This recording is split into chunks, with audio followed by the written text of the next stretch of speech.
to Sugar and Spice Gluten-free Sisters Cooking.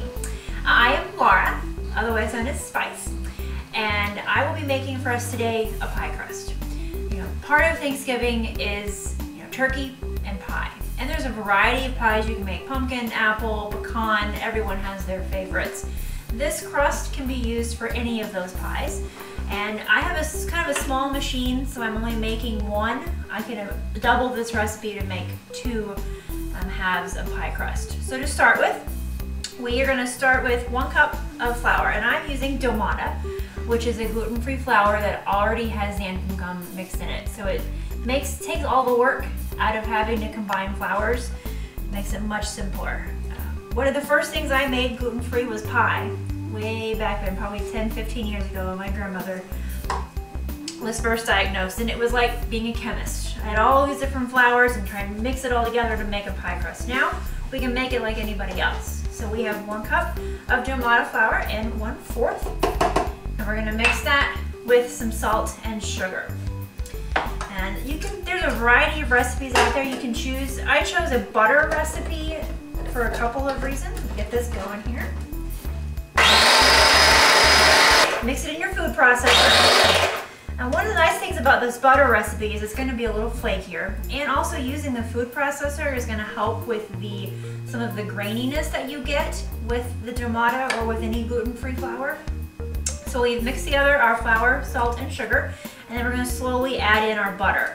Now this butter is frozen. You want it as cold as possible because the goal is to get it just slightly incorporated.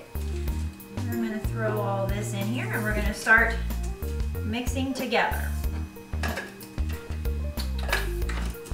Making a mess already is what I'm good at.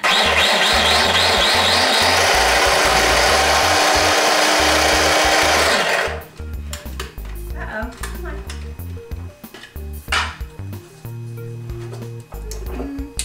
Hopefully it will work. I may have filled it a little too full. Let's see what happens here.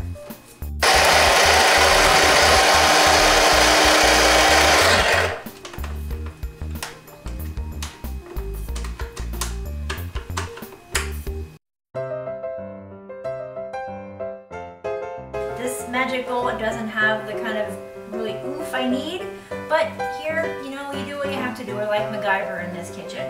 We make do with what we have to get some delicious food. So we start with our flours and our sugar. How about I put a lid on? Woo! That was fun.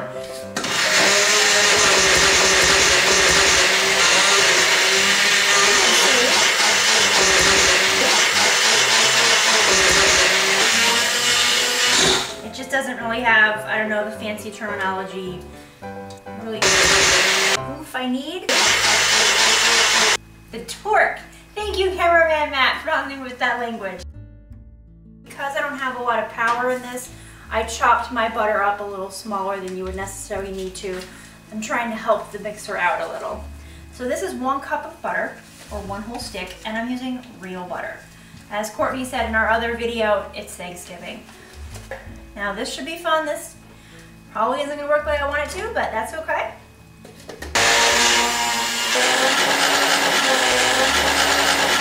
Not really working at all like I wanted to.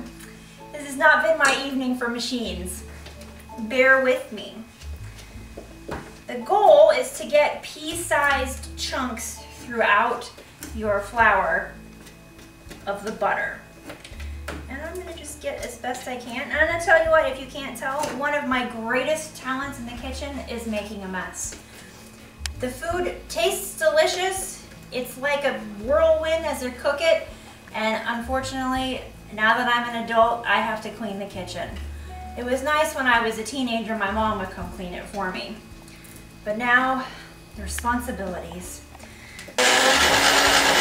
You'd think Magic Bullet would give you more power, but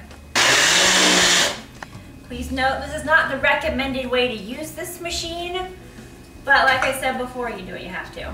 Alright, so I've got my flours and my butters mixed up as best I can. I'm going to start adding water. This is ice cold water. The recipe calls for about 6 to 8, I'm going to take that back, about 3 tablespoons of water. So I'm just going to pour this in. And the goal is to get it just mixed together so that it holds its shape and form.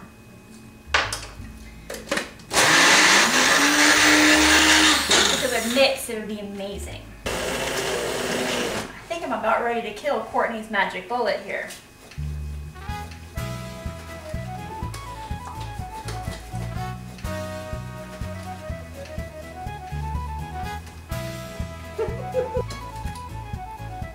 So let's see if we can make this work. I've got some that kind of formed into a ball here. It's enough that I can probably mush it together with my hands the rest of the way.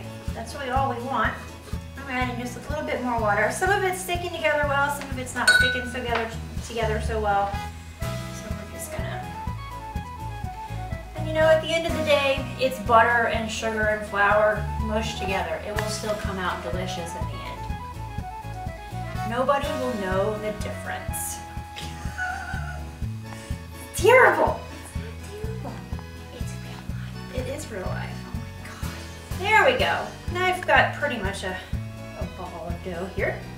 And I'm trying not to over knead it. I'm just trying to mush it together. So, like I said, look. Told you, my talent, making a mess. So now I've got a ball of dough. That is going to work as best I can. And then I'm going to wrap it in saran wrap and put it in the freezer. No, excuse me, in the refrigerator. You want to chill for at least an hour and up to 2 days. That's going to help get the butter kind of recongeal back together so it sticks together even better. So now, saran wrap. And there is more dough inside my saran wrap than there is on me, so that is a win. Wrap it up. Form it into a little disc, put it in the refrigerator, and we'll make it into pie tomorrow. I have the pie crust we made before that's been chilling overnight in the refrigerator. I've spread it out. It was kind of a pain, but we got it in the pan, and I'm just going to finish it off with some forked around the edge just to make it a little prettier. Shall I put that in the oven Yes, for you? please, for 20 minutes. Okay. Thank you.